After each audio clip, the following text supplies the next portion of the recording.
kajian ilmiah.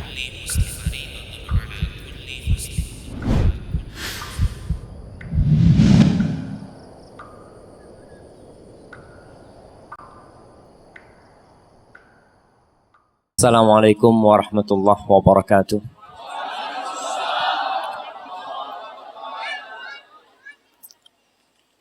Innal hamdalillah, sungguh segala puji hanya milik Allah Jalla Jalaluh. Nahmaduhu wa nasta'inuhu wa nastaghfiruh. Kita senantiasa memuji dan memuja Allah karena hanya Dia yang pantas untuk dipuja dan dipuji. Kita hanya meminta pertolongan kepada Allah karenalah Dia Rabbul Alamin. Dan kita memohon ampun atas dosa-dosa yang kita lakukan. Yang hampir setiap saat nikmat Allah turun kepada kita. Tapi yang terangkat dari kita adalah dosa-dosa kita. Wa na'udzu billahi min syururi anfusina wa sayyiati a'malina. Dan kita berlindung kepada Allah dari kejahatan jiwa kita. Yang senantiasa membisikkan keburukan. Memperdengarkan perkara-perkara yang dibenci oleh Allah Jalla Jalaluh. Allah mengatakan innan nafsa la'ammaratum bisu. Sungguh jiwa itu benar-benar memerintahkan kepada keburukan. Kepada siapa kita minta pertolongan? Ya, hanya kepada Allah. Sebagaimana kita berlindung dari kejahatan amal-amal kita, keburukan amal-amal kita. Man yahdillah fala mudhillalah. Wa man yudlil fala hadiyalah. Barang siapa yang diberi petunjuk oleh Allah Jalla Jalaluh, maka tiada satu pun yang dapat menyesatkannya. Sehingga jamaah, kita nih yang mendapatkan petunjuk dari Allah hendaklah mensyukuri nikmat yang Allah berikan. Kebanyakan manusia lebih banyak mensyukuri nikmat uang, nikmat harta, nikmat jabatan, nikmat kesehatan, tapi nikmat hidayah yang bakal menyelamatkan dia dari segala bencana di dunia dan akhirat, terkadang kita tidak mensyukurinya. Bahkan tidak sedikit di antara kita yang tidak bersyukur menjadi orang Islam. Kadangkala kita mendengar ada saudara-saudara kita yang pindah agama, yang murtad. Kenapa itu terjadi? Man yahdillah fala mudhillalah. Wa man yudlil fala hadiyalah. Dan barang siapa yang disesatkan, andai kata didatangkan 1.000.000 ustaz, 1.000.000 ulama didatangkan untuk memberikan hidayah kepada itu manusia, itu gak akan pernah terjadi. Wa ashhadu an la ilaha illallah wahdahu la syarikalah wa ashhadu anna Muhammadan abduhu wa rasuluhu wa habibuhu wa khaliluh salawatu rabbi wa salamuhu alaihi wa ala alihi wa ashabihi ajma'in. Amma ba'd. Jamaah rahimakumullah. Ana berbahagia bisa sampai ke tempat ini. Biasanya yang dikenal dari Binjai ini cuma rambutan. Tapi ternyata ada manusia di sini. Ana lihat ada tulisan Binjai mengaji, Masya Allah jamaah. Ahibati fillah. Hari ini kita akan mengajak antum semua untuk berfikir tentang masa depan. Untuk merenungkan bukan tentang masa depan negeri kita. Karena secara pasti negeri kita akan hancur. Bumi ini akan hancur. Tidak akan ada lagi nanti yang namanya Indonesia. Tidak pula Binjai. Tidak pula Malaysia. Tidak pula Asia. Semuanya akan hancur. Kullu syai'in halik illa wajha. Segala sesuatu akan binasa kecuali hanya Allah Jalla Jalaluhu. Tatkala semua berakhir, ketika kekayaan yang dikumpulkan sirna, masa muda yang dibanggakan pergi, kekuasaan yang dimiliki meninggalkan pemiliknya, tatkala umur dunia ini telah tiada, ketahuilah bahwa ada hari ditegakkannya keadilan. Ada hari perhitungan. Ada hari kebangkitan. Ada hari di mana manusia harus mempertanggungjawabkan segala yang dia lakukan. Jamaah rahimakumullah. Semua fasilitas yang Allah berikan kepada kita. Jari-jari yang bisa bergerak. Jantung yang bisa berdetak. Darah yang mengalir, paru-paru yang kembang kempis, mata yang bisa melihat, telinga yang bisa mendengar. Semua nikmat yang Allah berikan akan diperhitungkan. Dunia ini bukan tempat tinggal, jemaah. Jangan mau bersenang-senang di tempat ini. Ini bukan tempat tinggal. Tempat tinggal sebenarnya kita adalah di surga Allah Subhanahu wa ta'ala. Tapi ayah kita diusir dari surga. Diturunkan dari surga. Ketika Nabi Adam diturunkan. Hawa diturunkan. Iblis diturunkan. Allah mengatakan, Qulnah bitu minha jami'a. Kalian semuanya turun dari sana. Fa imma ya'tiyannakum minni huda, faman tabi'a hudaya, fala khaufun 'alaihim wala hum yahzanun. Kalian turun semuanya dan akan diturunkan kepada kalian petunjuk. Hidayah untuk kembali ke surga. Apabila datang kepada kalian petunjukku, barang siapa yang mengikuti petunjukku, selesai urusan. Dia tidak akan sedih dengan masa lalu dia. Dia tidak akan khawatir dan takut dengan masa depan dia. Kenapa? Karena dia mengikuti petunjuk yang diturunkan kepada para nabi yang diutus oleh Allah Jalla Jalaluhu. Jamaah, ada sebuah ayat.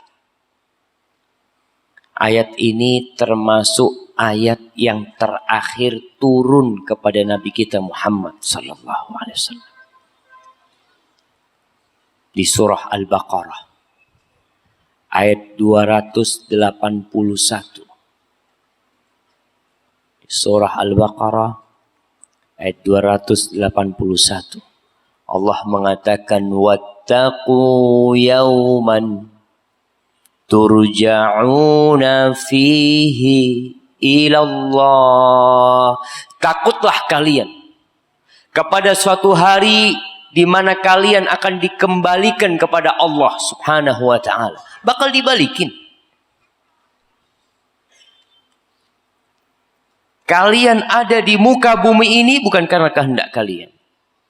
Kita ada nih bukan karena kita pernah mengajukan proposal untuk hadir di tempat ini. Tapi Allah menginginkan keberadaan kita dan kita bakal dikembalikan. Thumma tuwaffa kullu nafsin ma kasabat wa hum la yuzlamun. Kemudian setiap jiwa akan dipenuhi apa yang dia kerjakan. Akan diberi balasan atas segala yang dia lakukan. Wa hum la yuzlamun. Dan mereka tidak akan dizalimi. Al-Imam Abu Ja'far At-Tabari ketika mentafsirkan ayat ini dia mengatakan waqila hadhihi al-aya aidan akhiru ayatin nazalat minal Qur'an. Ini ayat termasuk ayat dikatakan termasuk ayat yang terakhir yang turun kepada Nabi Muhammad sallallahu alaihi wasallam. Ibnu Abbas menceritakan tentang akhir ayat yang turun kepada Nabi SAW. Beliau membacakan ayat ini. Lalu disebutkan oleh Ibn Jurayj, yaqulun inna Nabiya sallallahu alaihi wasallam makatha ba'daha tis'a layalin. Setelah turun ayat ini, Nabi alaihi salatu wasallam hidup selama 9 hari. Beliau sakit pada hari Sabtu, mulai sakitnya, dan meninggal pada hari Senin sallallahu alaihi wasallam. Kenapa kita perlu takut dengan hari? Dibalikkannya kita kepada Allah Subhanahu wa taala. Pada hari itu tidak ada lagi maaf-maafan, jemaah. Pada hari itu tidak ada lagi kesempatan untuk menambah amalan. Tidak ada kesempatan untuk ruku, untuk sujud, untuk sedekah, untuk puasa, untuk bertobat. La. Hari itu yaumuddin, hari pembalasan. Kesempatan hidup hanya sekali. Manfaatkan untuk hal-hal yang berguna untuk hidup abadi. Ibnu Jarir mengatakan pada hari itu, tuwaffa fihi kullu nafsin ajrah. Setiap jiwa akan dikasih balasan atas amal yang dia lakukan. Baik itu amal kebajikan atau amal soleh. Tidak ada satupun amalan yang ditinggalkan. Yauma idzin tu'raduna la takhfa minkum khafiyah. Pada hari itu kalian akan ditampakkan semua yang kalian kerjakan. Tidak ada satupun yang tersembunyi. Di muka bumi ini banyak dosa-dosa kita yang kita sembunyikan. Kita bisa duduk bersama di masjid ini. Tetangga kita tidak tahu kalau kita menyimpan dosa di hati kita. Iri, dengki, dendam. Dia tidak tahu kalau kita sedang suudzon sama Allah Jalla Jalaluhu. Dia tidak tahu kalau kita sedang menyimpan keraguan. Tapi pada hari itu semuanya akan ditampakkan. Kenapa Rasul Sallallahu Alaihi Wasallam membacakan ayat ini kepada para sahabatnya? Agar mereka bersiap-siap. Tapi kebanyakan kita nggak siap-siap. Ana mau tanya. Kalau ada pengumuman dari kepolisian. Disebutkan bahwa ada banjir yang sedang menuju ke Binjai. Atau ada angin puting beliung yang sedang menuju ke Binjai. Insya Allah 3 jam lagi sampai ke Binjai. Semua orang diperintahkan untuk mengungsi, untuk meninggalkan tempat ini. Adakah yang masih tinggal di dalam kota? Adakah yang mau menanti banjir bandang datang? Ada. Siapa mereka? Orang-orang gila. Orang-orang yang tidak waras. Bagaimana tatkala disampaikan kepada kita bahwa ada api neraka, akan ada azab yang pedih yang menanti kita, kemudian kita hidup santai saja, masih tiduran, masih ketawa-ketawa. Oleh karena itu Rasulullah Sallallahu Alaihi Wasallam mengatakan, "Lau ta'lamuna ma a'lam, la dhahiktum qalilan, wa la bakaitum kathiran, wa la ma taladzattum bin nisa'i 'alal furush."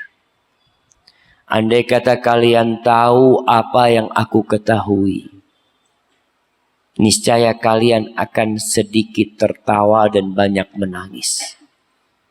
Niscaya kalian tidak akan bisa bersenang-senang di atas ranjang bersama istri kalian. Allahu Akbar jamaah. Tapi kadangkala kita lupa. Sebagian berharap hidup abadi di tempat ini. Hidup selama-lamanya di muka bumi ini. Nggak ada yang abadi di tempat ini. Tunjukkan. Kalau kita bicara kekuasaan, kekuasaan siapa yang berlanjut sampai hari ini?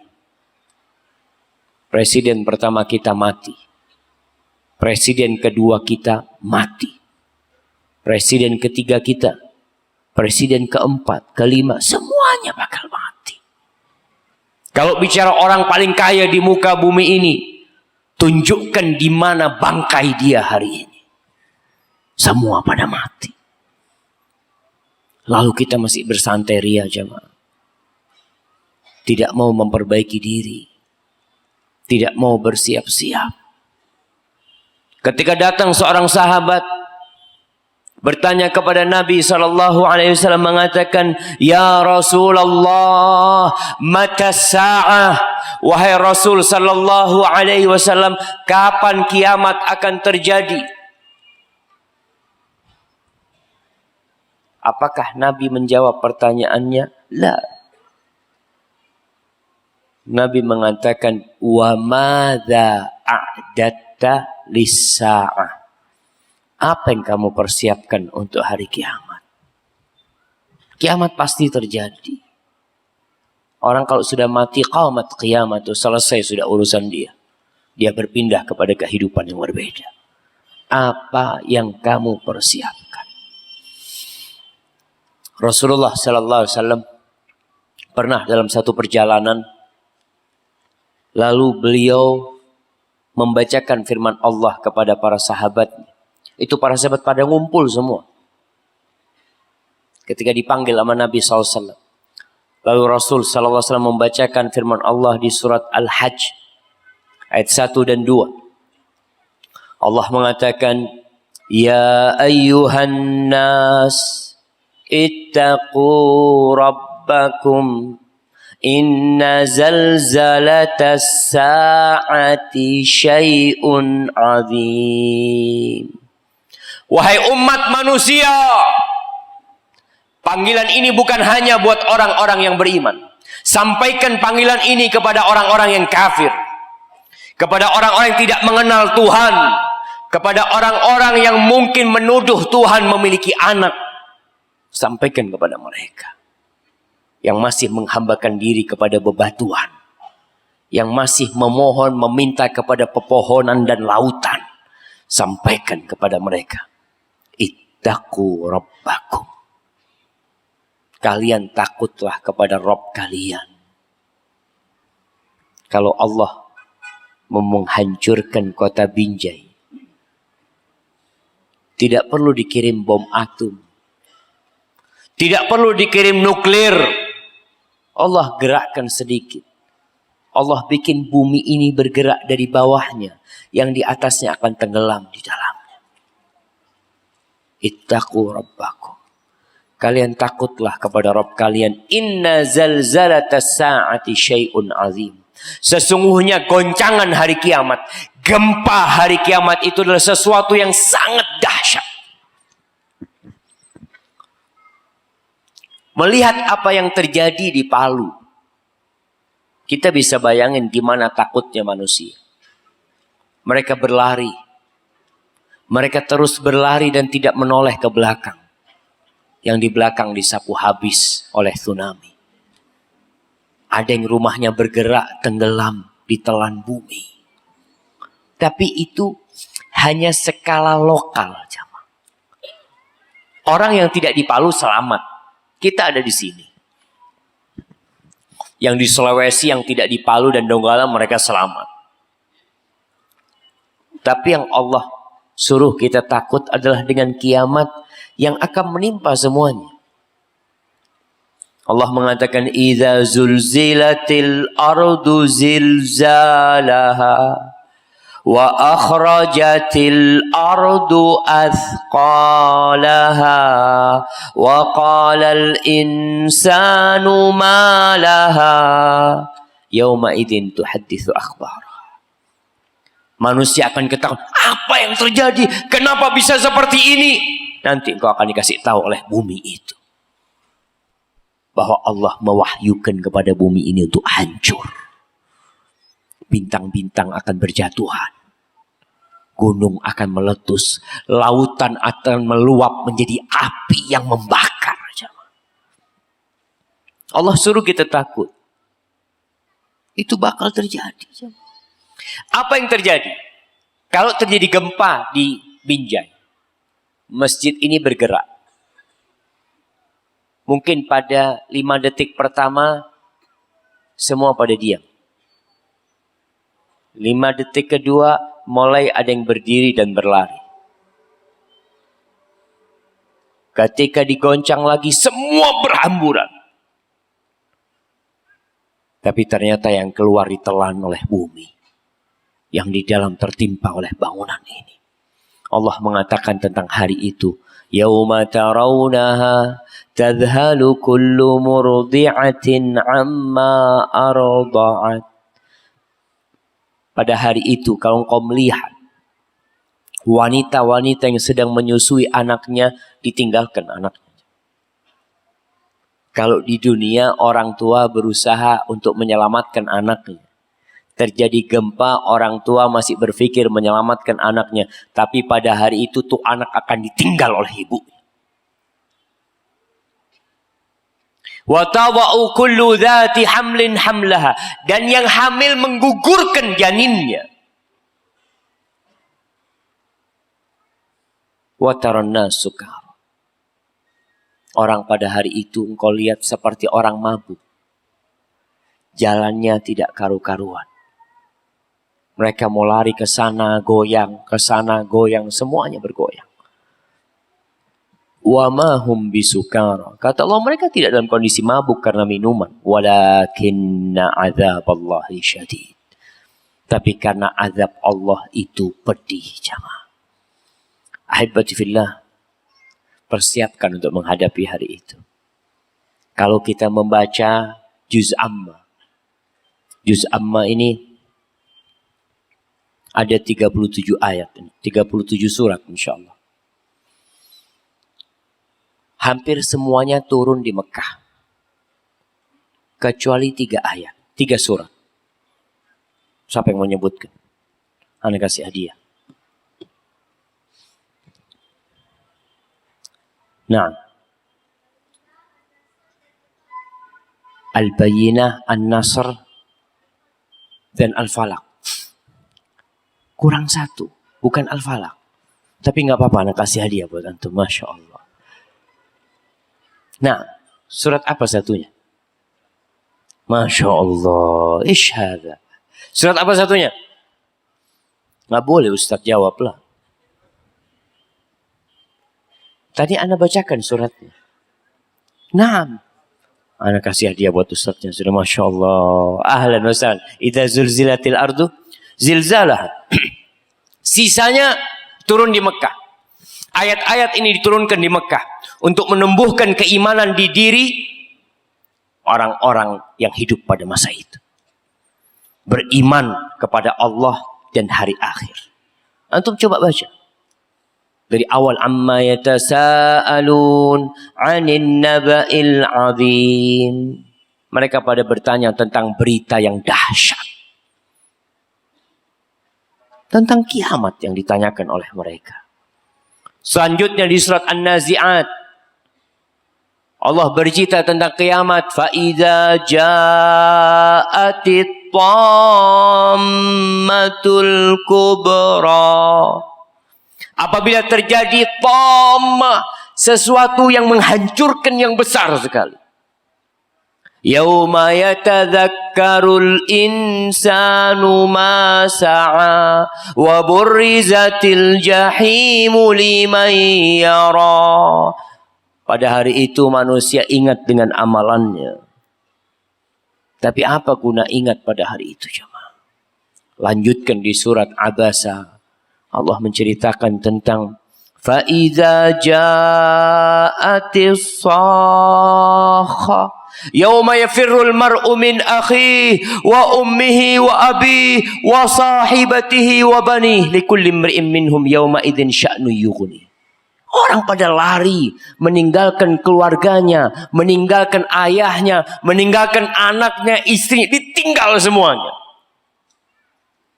Sekarang orang tua kalau kehilangan anaknya, dengar berita ada anak diculik, dia gendong anaknya, dia takut anaknya diculik. Pada hari itu engkau akan meninggalkan anak.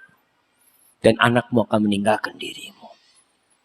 Kemudian masuk ke surat At-Takwir. idza syamsu kuwirat wa idza nujumu kadarat. Masuk ke surah Al-Infitar, idza samaa'un fatarat. Masuk ke surah Al-Mutaffifin, masuk ke surah Al-Insyiqaq. Terus diceritakan tentang kiamat. Penjelasan bahwa bumi ini akan hancur. Rumah yang kau dirikan akan kau tinggalkan. Jabatan yang kau miliki akan engkau lupakan. Kita diperintahkan untuk mengingat jamaah. Maka tolong perbanyak membaca juz amma. Berusaha untuk menghafal juz amma. Udah hafal, baca tafsirnya. Udah baca tafsirnya, baca lagi tafsirnya. Di sini kita lihat kenapa kok dianjurkan ketika sholat isya, maghrib isya itu yang dibaca itu surat-surat pendek. Oke, maghrib yang pendek. Dari wadduha ke bawah. Isya dari wadduha sampai amma yatasaalun. Diulangin lagi, imamnya baca lagi. Baca amma yatasaalun, baca lagi sabbihisma rabbikal a'la. Ketika salat Jumat diulang-ulangi itu sama imam, sabbihisma rabbikal a'la. Diulang-ulangi hal ataka hadithul ghashiyah. Ketika ada orang yang membaca itu kemudian didengar oleh sahabat mungkin atau oleh Nabi SAW, anda lupa. Apakah sudah datang berita kepadamu tentang Al-Ghashiyah, tentang kiamat? Yang mengatakan, iya, sudah sampai kepadaku berita tentang kiamat. Ketika orang mengingat kiamat, kecintaan dia kepada dunia tidak akan terlalu. Karena dia tahu akan ditinggalkan. Ahibati fillah, di surat Al-Fajr, Allah menceritakan di ayat 21. 23. Kalla iza dukkatil ardu dakkan dakka. Janganlah berbuat demikian kalian. Jadilah orang yang baik. Berusaha untuk sadar. Apabila bumi digoncangkan berturut-turut. Goncangkan lagi, digoncangkan lagi. Wallahi jamaah, ketika anak ke Lombok, ya, untuk berkunjung. Setelah kejadian gempa itu, siang hari itu, ana diajak ke sebuah villa sama rombongan relawan yang ada. Mereka ingin menghormati ustadznya. Ustadz tidur di dalam ustadz. Oh, kamarnya bagus ya. Yang lainnya tidur di luar. Ana tidur sebentar gempa. Yang enak yang di luar apa yang di dalam? Yang di luar. Ana ngomong, oh ternyata mereka membolimi ustadznya. Taruh di dalam sana. Wallahi itu gempa terjadi jamaah. Ana rasakan. Ana baru pertama merasakan gempa sekeras itu. Gempa itu sudah selesai. Suara di luar rame. Dan masih ada keramaian, tahu-tahu suara itu hilang. Pertanda gempanya udah selesai. Tapi ana di atas ranjang itu masih merasakan gerakan. Ana rasakan ternyata jantung ana yang bergerak. Wallahi jamaah. Antum akan rasakan rasa takut itu. Allah nyuruh kita takut. Kalau ada yang, oh ana gak takut sama gempa. Allah mengirim itu, wa ma arsalna bil ayati illa takhwifa. Dan kami tidak mengirim ayat-ayat kami, tanda-tanda kami kecuali untuk menakut-nakuti kalian. Lalu ada orang yang mengatakan enggak takut. Terus takutnya sama apa? Orang yang banyak dosa, banyak bermaksiat. Maka Allah sebutkan hati-hati. Ketika bumi digoncangkan, wajaa rabbuka wal malaku saffan saffa. Allah akan datang pada hari itu untuk menyelesaikan persidangan di antara hamba-hambanya. Dan malaikat datang berbaris-baris mereka. Ketika itu, waji'a yawma idzin bi jahannam. Yauma idzi yatadzakkarul insan Wa anna lahu dzikra. Pada hari itu neraka jahanam akan didatangkan, jemaah. Didatangkan neraka jahanam. Kita akan dibangkitkan di atas bumi ini. Tapi bumi ini akan berubah. Manusia akan bermunculan dari kuburannya seperti benih. Ya, kalau antum melihat benih kacang yang tumbuh akan keluar seperti itu dari kuburannya manusia. Kemudian berjalan menuju tempat persidangan. Belum ada neraka jahanam. Sudah diciptakan tapi belum didatangkan. Setelah mereka ada di situ, itu neraka jahanam didatangkan. Ketika melihat neraka jahanam itu manusia ingat, ya Allah. Andai kata aku tidak melakukan itu, andai kata aku taat kepadamu. Ya laitani qaddamtu li hayati. Nggak ada gunanya ucapan itu sudah. Selesai sekarang waktu beramal. Wa anna lahu dzikra. Apa gunanya ingat kalau waktunya udah habis, udah selesai. Rasulullah sallallahu alaihi wasallam mengatakan dalam hadis riwayat Muslim tentang dihadirkannya neraka jahanam ini. Yu'ta bi jahannam yauma idzin laha sab'una alfi zimam. Ma'a kulli zimamin sab'una alfi malak. Yajurruna. Neraka jahanam akan didatangkan pada waktu itu memiliki 70.000 tali kekang. Hidup neraka itu jemaah. Berteriak-teriak, ada suara di sana. Suara yang menggelegar. 70.000 tali kekang. Antum bisa bayangin. 70.000 kali kekang. Besarnya tali kekang ini. Dengan setiap satu tali kekang itu. Sab'una alfi malak. Ada 70.000 malaikat yang menggeretnya. Yang menggeret neraka jahanam itu 4.900 juta malaikat.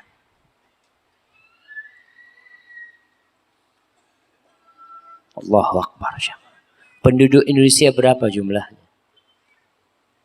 250 juta. Asia berapa jumlahnya? Bayangkan, itu yang menyeret neraka jahanam dari besarnya. Diseret, didatangkan. Na'udzubillahi minan nar. Jamaah rahimakumullah. Rasulullah sallallahu alaihi wasallam ingin memberikan gambaran kepada kita tentang kenikmatan dunia ini dibandingkan dengan neraka jahanam.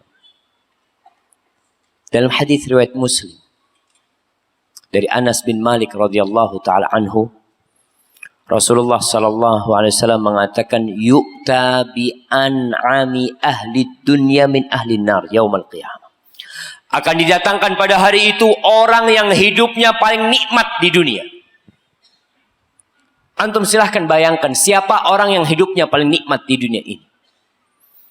Akan didatangkan dia. Dan dia divonis sebagai penghuni neraka. Fayuqal ighmisuhu fin nari ghamsah. Fayughmasu fiha. Lalu dikatakan celup orang ini. Celup orang ini satu celupan. Satu celupan. Maka dicelupkan satu celupan orang ini. Setelah keluar dari celupan api neraka jahanam, na'udzubillahi minan nar. Thumma yuqalu lahu, ya ibna Adam, hal ra'aita khairan qat? Wahai anak Adam, orang yang paling nikmat hidupnya di dunia,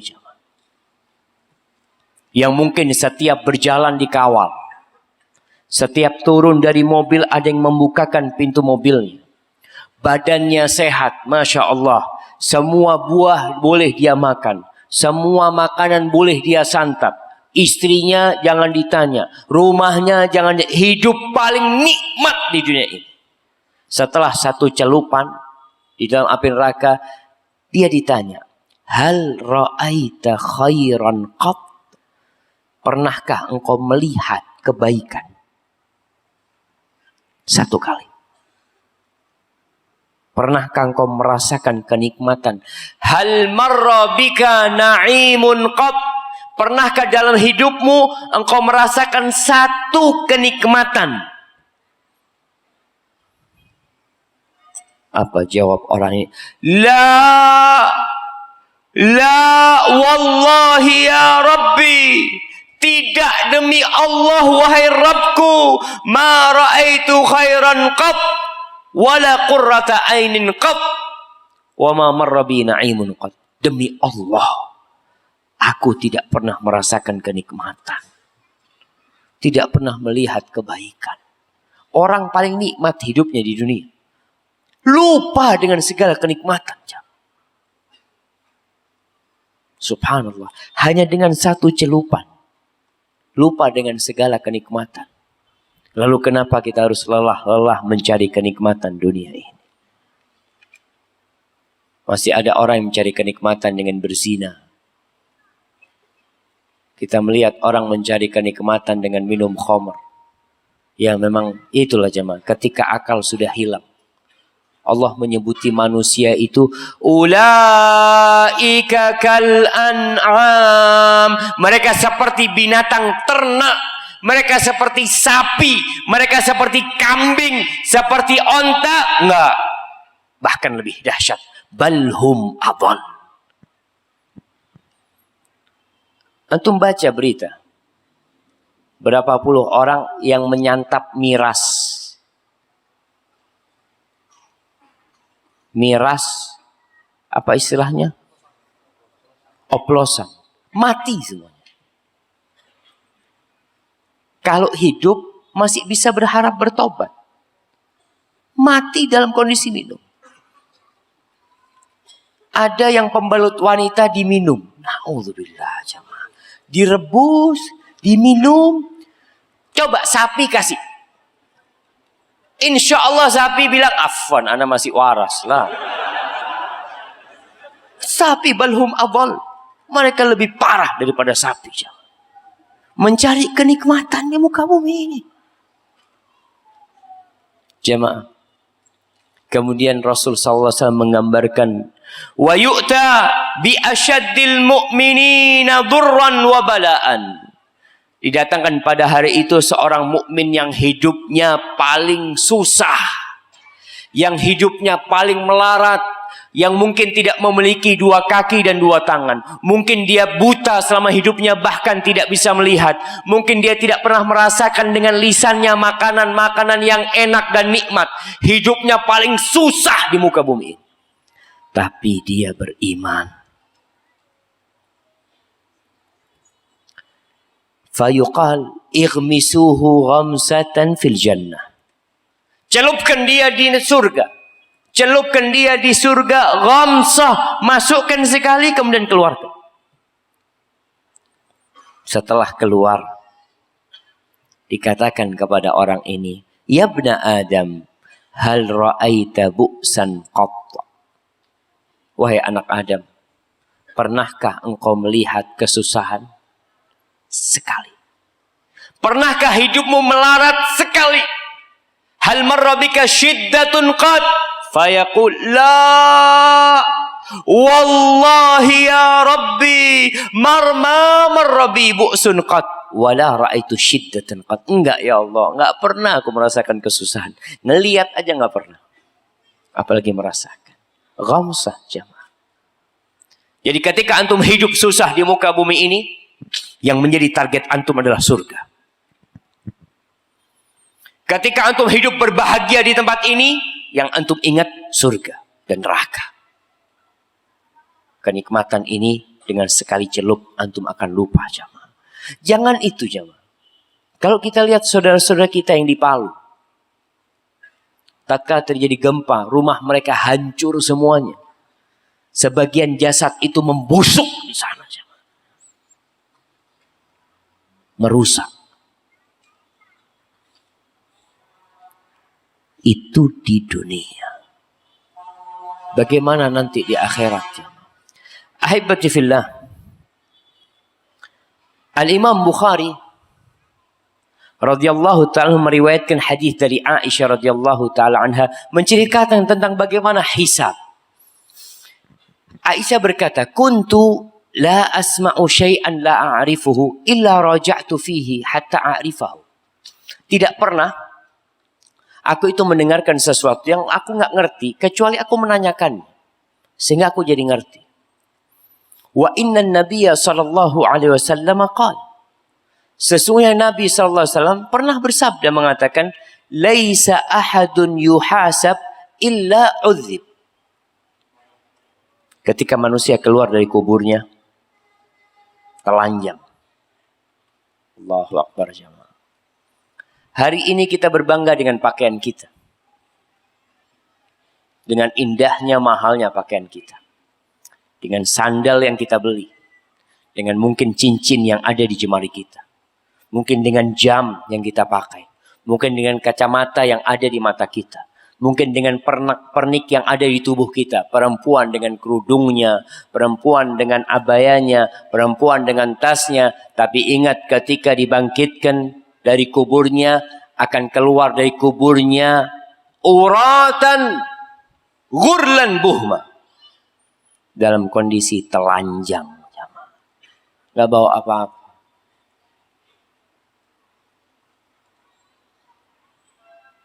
Allahu Akbar. Dalam kondisi belum disunat.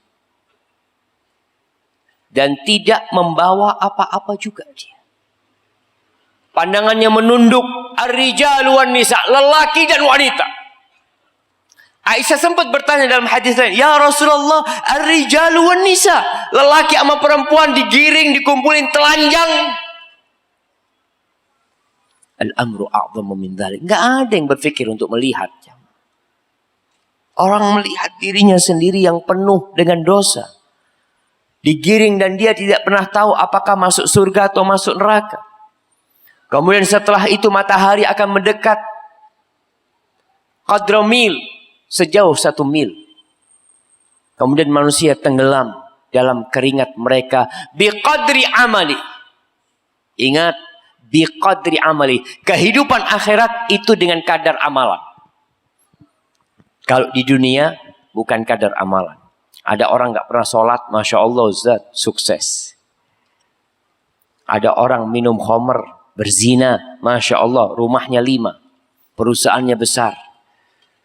Jadi ingat pembagian rizki di muka bumi ini bukan atas dasar amalan.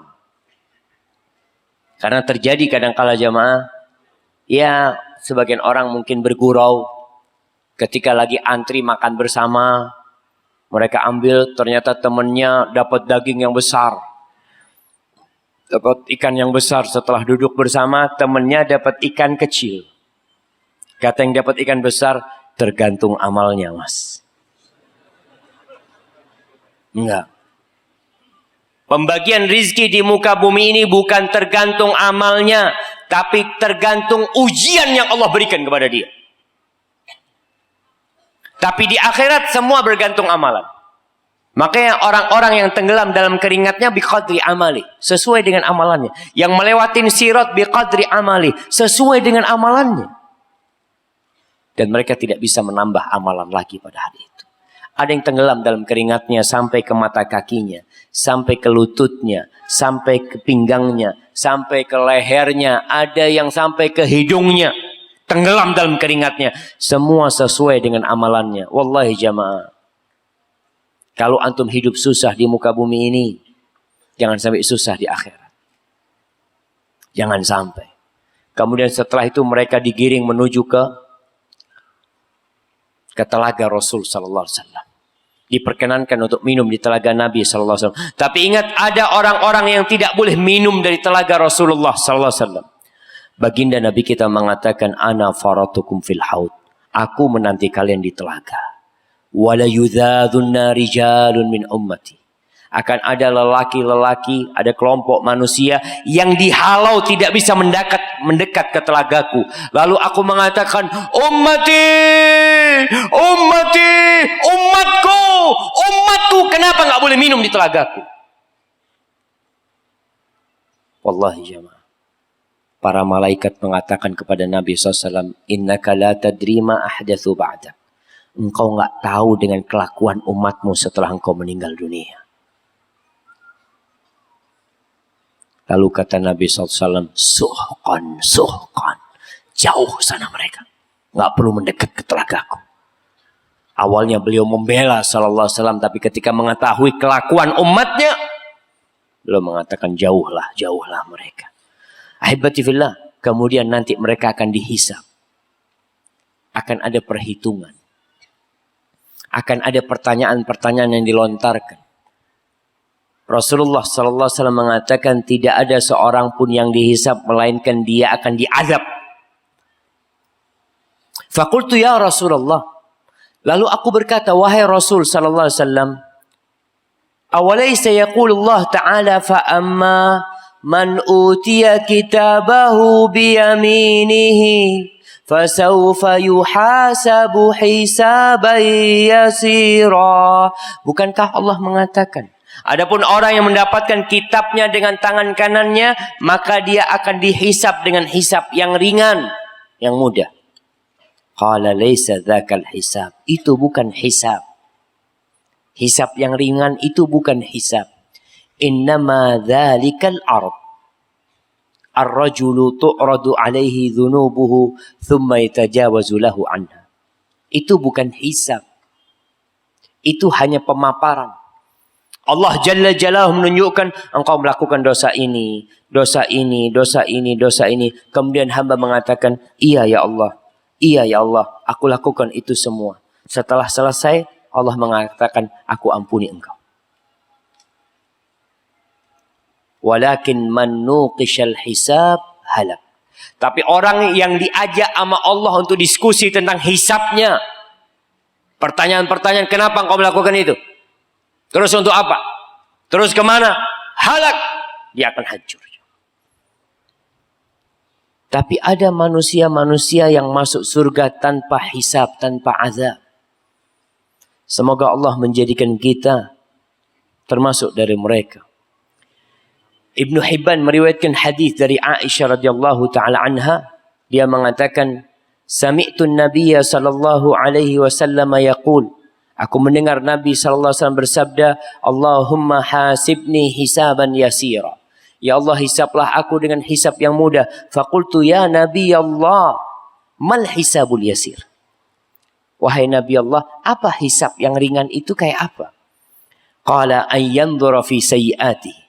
Allah melihat di dosa-dosa orang ini, wa yatajawaz lahu anha. Kemudian Allah mengampuni dosa-dosanya. Dan sekali lagi, orang yang diajak diskusi tentang hisabnya, dia akan sirna. Maka mohonlah kepada Allah agar Allah memberikan hisab yang mudah. Jamaah rahimakumullah. Berkaitan dengan pembagian kitab dengan tangan kanan atau tangan kiri. Allah mengatakan fa'amma man utiya kitabahu biyaminihi fayaqulu ha'umuqra'u kitabiyah inni dhanantu anni mulaqin hisabiyah. Adapun orang yang mendapatkan kitabnya dengan tangan kanannya, tatkala rapot itu dibagi, orang yang mendapatkan kitab dengan tangan kanannya, fayaqulu ha umqra'u kitabiyah, dia akan kembali kepada keluarganya, kepada sahib-sahibnya, kepada umat manusia di padang mahsyar mengatakan, iqra'u kitabiyah, kalian baca kitabku ini. Baca kitabku ini kalian. Kenapa dia melakukan itu? Orang ini mengatakan, inni dhanantu anni mulaqin hisabiyah. Aku yakin kalau aku akan dihisab. Aku yakin kalau segala amalanku di muka bumi akan diperhitungkan. Wallahi jamaah, kita lihat sekarang. Kita sholat ke masjid, capek meninggalkan rumah. Sampai ke masjid, bacaan imamnya lama. Sampai kaki kita capek. Pulang dapat apa kita? Dapat duit? Nggak ada. Kita dapat lelah. Orang yang bangun malam. Jam 3 malam. Dia telah bangkit dari tidurnya. Menghamparkan sejadahnya. Bermunajat sampai adzan dikumandangkan. Dapat apa dia di dunia ini? Apakah rumahnya semakin besar? Jabatannya semakin tinggi? Dia tahu anak beramal bukan untuk mendapatkan itu. Kenapa mereka berangkat haji? 50 juta. Ada yang berangkat haji 150 juta. Ada yang berangkat haji 250 juta. Pulang haji dapat apa? Ada yang bangun masjid. Ada yang ngaspal jalan. Dapat apa? Yang ada duitnya keluar. Tapi dia mengatakan, inni dhanantu anni mulaqin hisabiyah. Aku yakin kalau aku akan dihisab. Karena sejatinya jemaah, pelaku dosa Allah mengatakan, innal ladzina ajramu kanu minal ladzina amanu yadhhakun wa idza marru bihim yataghamazun wa idza inqalabu ila ahlihim inqalabu fakihin. Tuh, pelaku dosa ini kalau melihat orang beriman, orang taat kepada Allah, berangkat ke masjid, baca Quran, memohon kepada Allah, berdoa, yakin dengan hari kiamat, mereka menertawakan orang yang beriman. Kok percaya sama ramalan adanya kiamat? Kok percaya? Diketawain jemaah. Tapi orang yang beriman yakin. Gimana kita nggak yakin? Bapak kita mati, nenek kita mati, kakek kita mati, orang-orang zalim mati. Dan belum ditegakkan keadilan di muka bumi ini kepada mereka. Selesai kehidupan.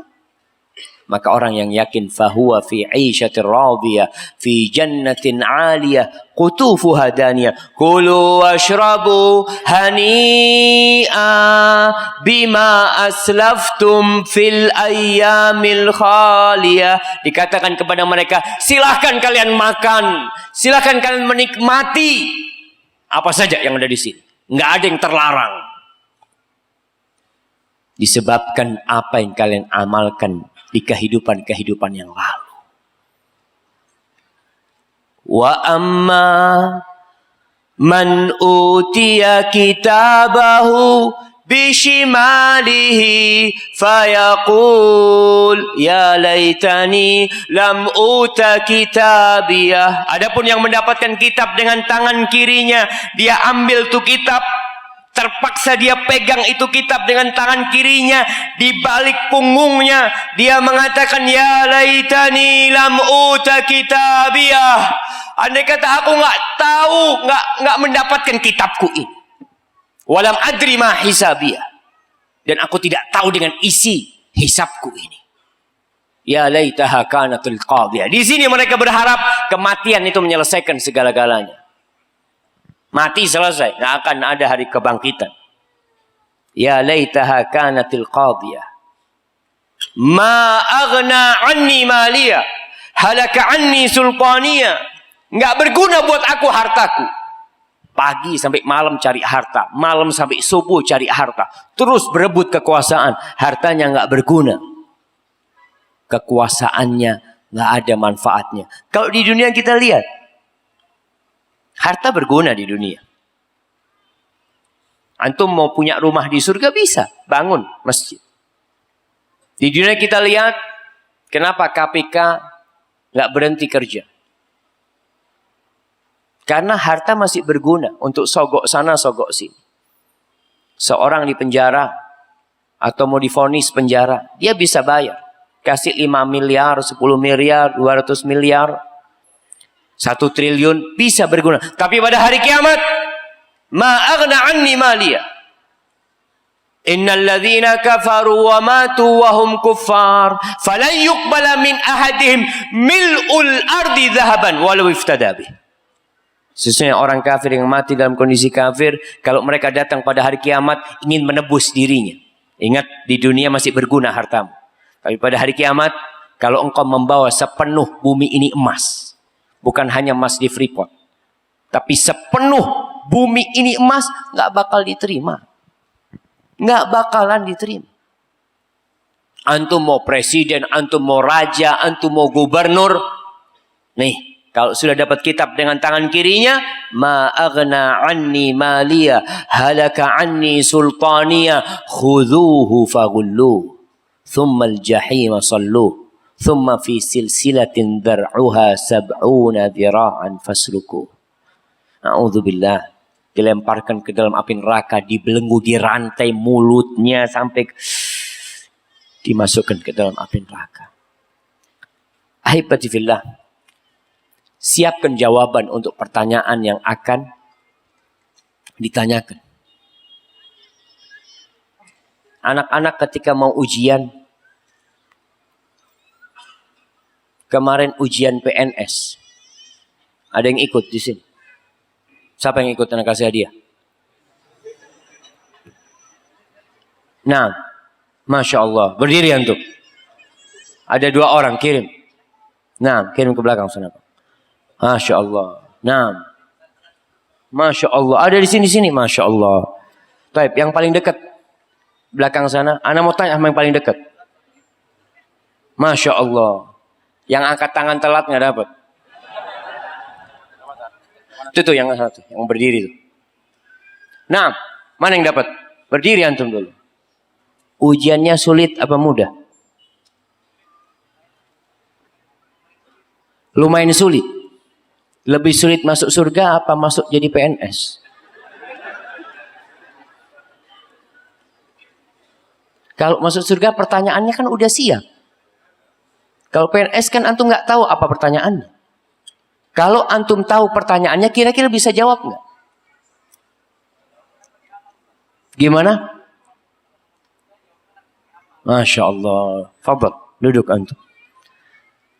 Antum belum dapat? Oh, udah Masya Allah. Jamaah, mereka ujian. Ujiannya sulit. Kadangkala harus sogok sana, sogok sini. Tapi antum nggak nyogok kan? Enggak lulus. Oh, Masya Allah. Antum kurang banyak duitnya lah.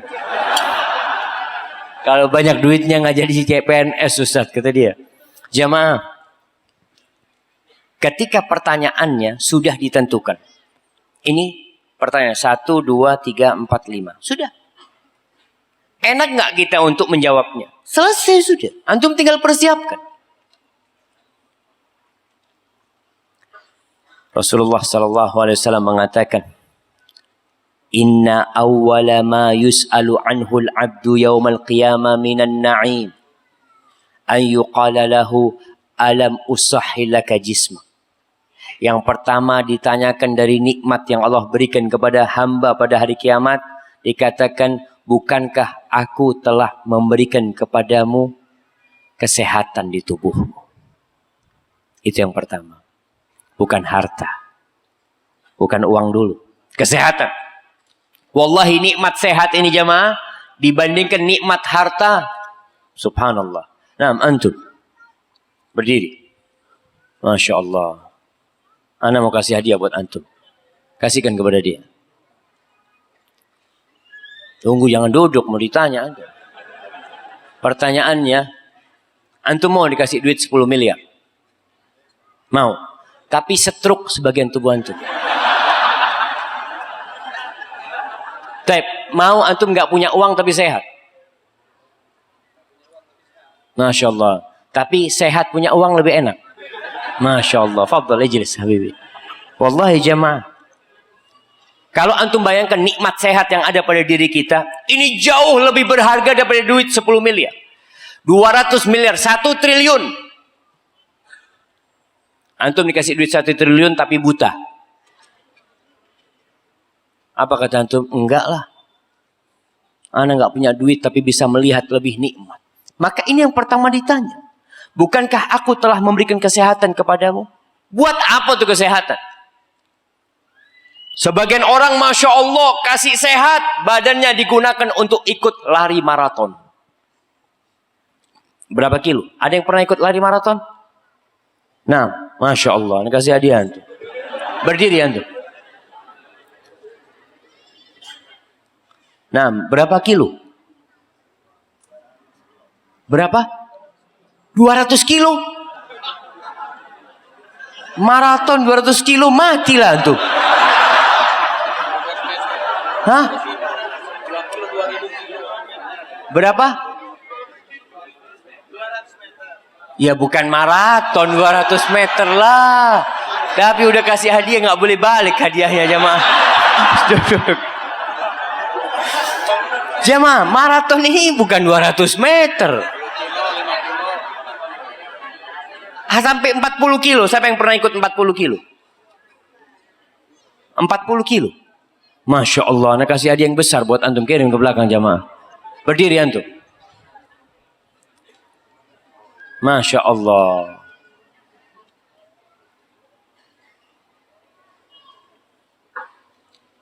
Dapat apa antum lari 40 kilo? Dapat apa? Dapat capek, sakit gitu kan? Masya Allah, lihat jamaah. Nah, duduk sudah jamaah. Makanya anak kasih buku daripada antum dapat capek, kasih buku aja. Wallahi jamaah, sebagian orang dikasih kesehatan bisa lari 40 kilo. Ada yang lari 5 kilo. Masjid 50 meter dari rumahnya gak pernah dia sentuh. Ditanya sama Allah. Anak kadang-kadang ngelihat kalau ada tentara sama polisi disuruh muter lapangan ya. Masya Allah, siang-siang itu dikerjakan jamaah.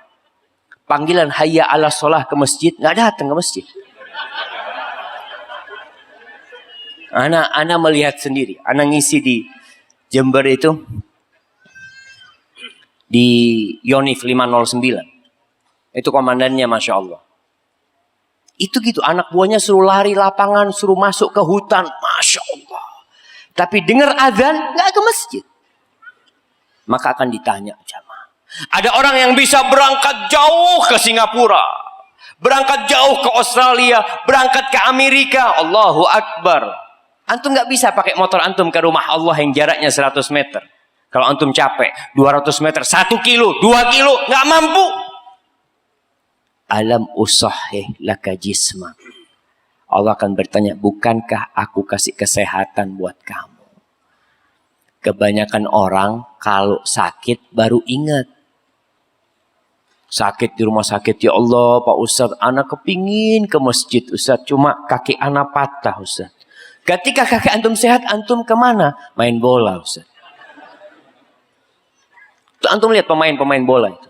Semangatnya main bola jamaah. Habis asar kadang-kala anak-anak muda main bola sampai adzan maghrib. Gak ke masjid mereka. Bakal ditanya. Wa arwika minal ma'il barid. Bukankah aku telah memberikan kepadamu minuman yang segar, yang dingin kepadamu? Antum bakal ditanya tentang nikmat tersebut. Kemudian pertanyaan lain yang berkaitan dengan amalan. Dalam hadis riwayat Tirmidzi, Rasulullah sallallahu alaihi wasallam mengatakan, la tazulu qadama 'abdin yaumal qiyamati 'inda rabbi hatta yus'al an khams.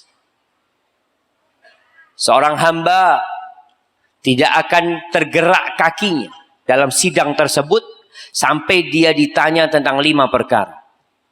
An umrihi fima afna. Tentang umurnya dihabiskan buat apa? Umur. Modal utama hidup umur, waktu. Ditanya tentang umurnya. Pertanyaan kedua tentang umur juga.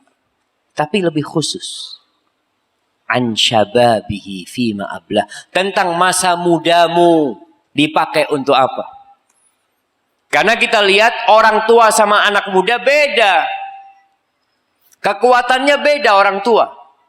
Mungkin dia gak mampu berpuasa lagi sudah. Mungkin dia tidak mampu datang ke masjid karena dia lumpuh. Atau karena sakit-sakitan lututnya. Maka umurnya akan, tapi anak muda akan ditanya. Allah berikan sesuatu yang lebih kepada anak muda. Jamaah, kalau orang sepuh ya, itu sering datang ke masjid, itu wajar. Lumrah. Kenapa? Ya Ustaz, udah bau kuburan. Dia masjid ya. Dulu waktu masih muda gak pernah ke masjid. Wajar orang tua sepuh. Alhamdulillah yang masa sepuhnya dihabiskan ke masjid. Dulu jamaah yang banyak ngisi masjid itu pensiunan.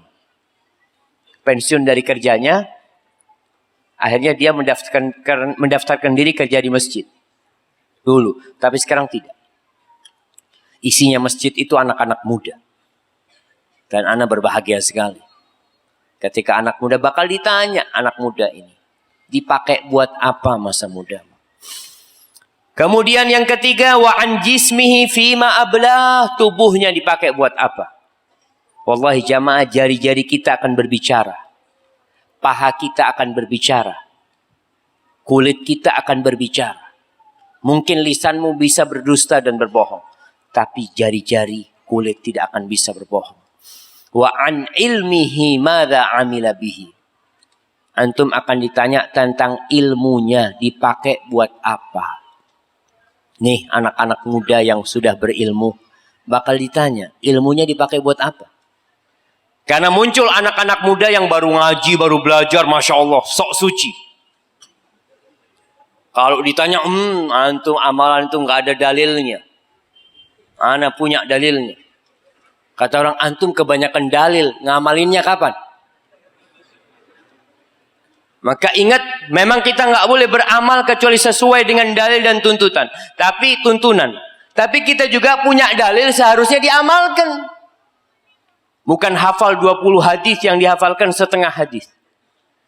Ini terlihat. Teman-teman yang mengaku dirinya ahlus sunnah wal jamaah. Jenggotnya udah tumbuh. Masya Allah. Penampilannya udah islami. Tapi ketemu orang nggak mau salam. Kenapa? Ahlul bid'ah, penghuni neraka. Subhanallah. Kita disuruh menebarkan salam kepada saudara-saudara kita. Jaga akhlaknya. Akan ditanya ilmunya dipakai buat apa? Ada yang ilmunya dipakai untuk mengumpulkan harta. Ada yang ilmunya digunakan untuk mencari kekuasaan. Bakal ditanya, ilmu ini dipelajarin untuk masuk surga. Kau pakai buat apa? Kemudian wa madza amila fima alim. Apa yang dia amalkan dengan ilmu dia, wa an malihi, dan yang terakhir akan ditanya tentang hartanya. Min aina iktasabahu wa fima anfaqahu. Dia akan ditanya dari mana antum dapat itu duit? Sekarang jamaah, apa yang disabdakan oleh Nabi sallallahu alaihi wasallam seakan-akan sudah terjadi. Ya'ti 'alan nasi zamanun la yubalil mar'u amin halalin iktasabahu amin haram. Akan saya katakan satu masa orang enggak peduli hartanya dapat dari mana. Dari yang halal atau dari yang haram. Hati-hati antum. Daging mana saja yang tumbuh dari yang haram, neraka tempatnya. Kalau kita lihat di negeri kita riba, dosa riba ini jamaah. Na'udzubillah min dzalik. Di kampung-kampung, Anda nggak tahu di tempat ini. Masih adakah di sini, di tempat kita tuh namanya Bank Harian. Yang kalau pagi hari bawa kitab dia. Datang ke rumah-rumah kampungnya. Masih ada? Bank apa? 10-2. Apa 10-2? Nah, ada bank 10-2. Apa? Bank berjalan. Kita lihat di kampung-kampung. Mereka datang tiap pagi. Assalamualaikum. Waalaikumsalam. Masya Allah. Bayar berapa hari ini? Masya Allah. Apa enggak tahu tentang dosa riba? Dirhamun riba. Ya'kuluhur rajul wa huwa ya'lamuhu asyaddu min 36 zanya. Satu dirham riba yang dimakan. Dalam kondisi orang itu tahu itu riba, itu lebih parah dari 36 kali berzina. Jamaah. Jangan diremehkan dosa riba. Oh enggak Ustaz, alhamdulillah Ustaz. Anak kan saling ridho sama dia Ustaz. Yang murka Allah. Antum saling ridho, yang murka Allah. Gara-gara antum ridho dengan yang haram. Senang dengan yang haram. Allah mengatakan wa ahallallahu al-bai' wa harrama riba. Allah menghalalkan jual beli dan mengharamkan riba. Antum ridho? Hati-hati jemaah. Dosa riba ini termasuk dosa yang merajalela dan dianggap biasa.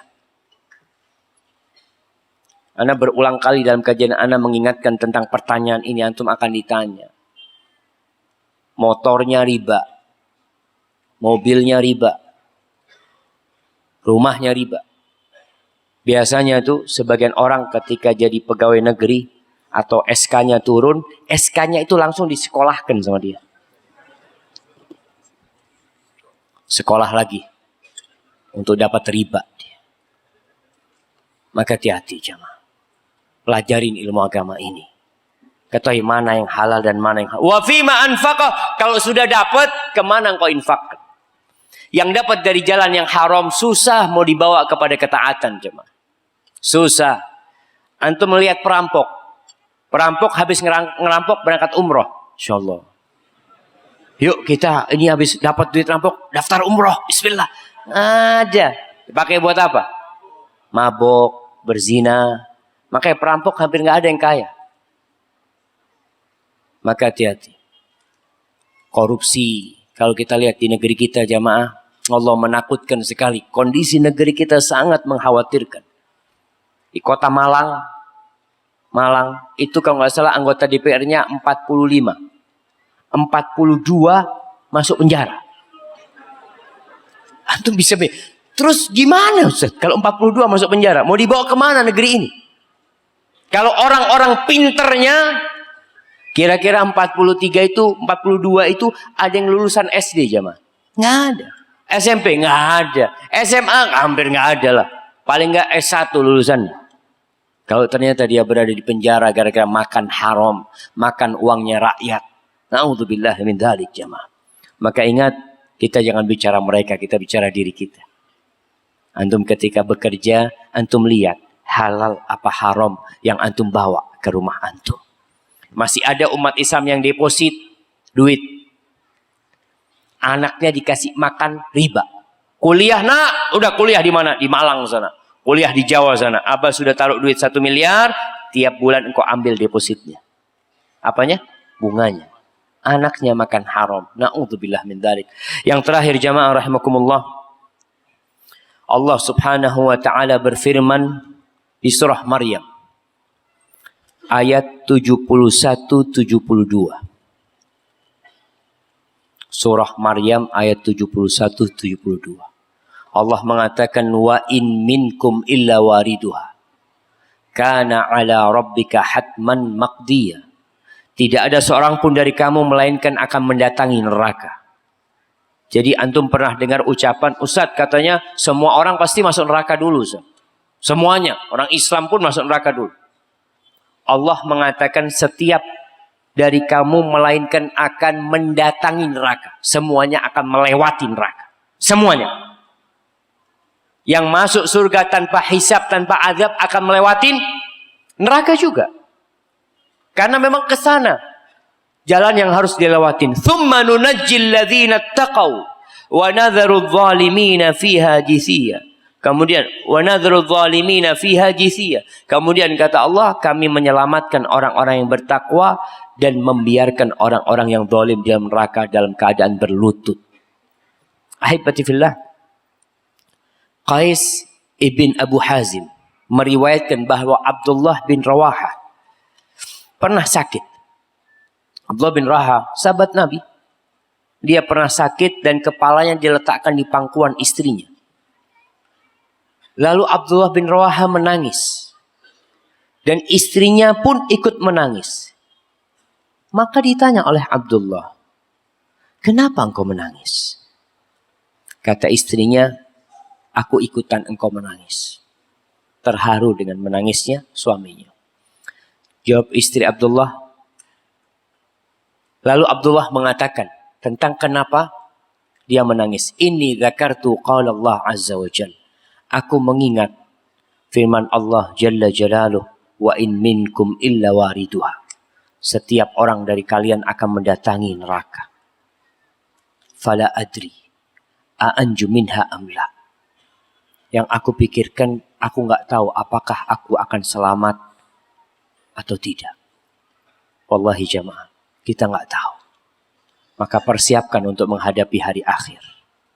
Banyak beramal dan berdoa memohon kepada Allah. Rabbana atina fid dunya hasanah wa fil akhirati hasanah wa qina adzaban nar. Wassallallahu ala nabiyyina Muhammadin wa ala alihi wasallam. Mungkin kita masuk ke sesi tanya jawab. Nah, Masya Allah.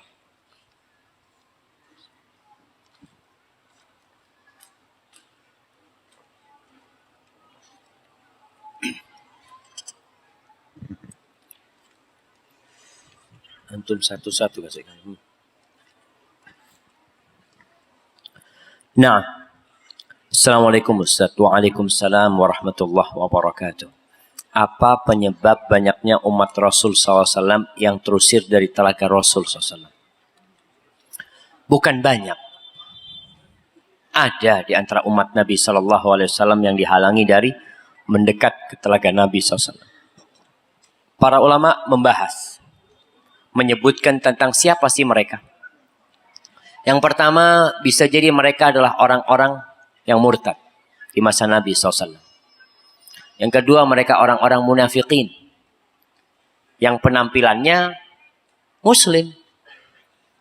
Ada bekas wudhu di wajah mereka. Mereka sholat.